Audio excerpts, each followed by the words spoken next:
గణతంత్ర దినోత్సవ శుభాకాంక్షలు. సమరయోధుల పోరాట ఫలం, అమరవీరుల త్యాగ ఫలం నేటి మన స్వాతంత్రం.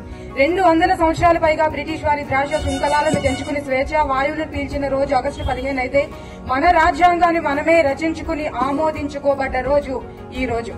ముసాయిదా కమిటీలో 10 మంది సభ్యులతో అంబేద్కర్ గారి అధ్యక్షతన మనకి ఈ రోజు మన స్వతంత్రం వచ్చినా గానీ నిజమైన స్వతంత్రం వచ్చిన రోజు ఈ రోజు. అయితే మన జనసేన పార్టీ దీనికి 100% న్యాయం చేస్తుంది.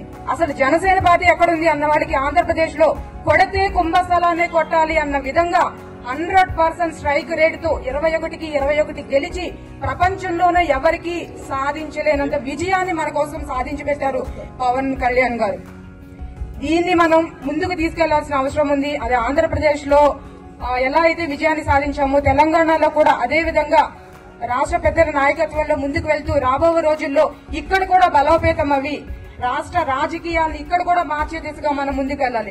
ఎందుకంటే కూటమి ఏర్పడడంలో ముఖ్యమైన పాత్ర పోషించిన వ్యక్తి పవన్ కళ్యాణ్ గారు. అంటే ఒక ఇంచు తగ్గినా 100% ముందుకు తీసుకెళ్లిన వ్యక్తి. ఈ రోజు పవన్ కళ్యాణ్ గారు లేకపోతే అసలు కూటమి వచ్చేది కాదు. సో ఇక్కడ కూడా అదే విధంగా ముందుకు వెళ్లాలని వెళ్తుంది అని ఆశిస్తూ మరొకసారి అందరికీ గణతంత్ర దినోత్సవ శుభాకాంక్షలు.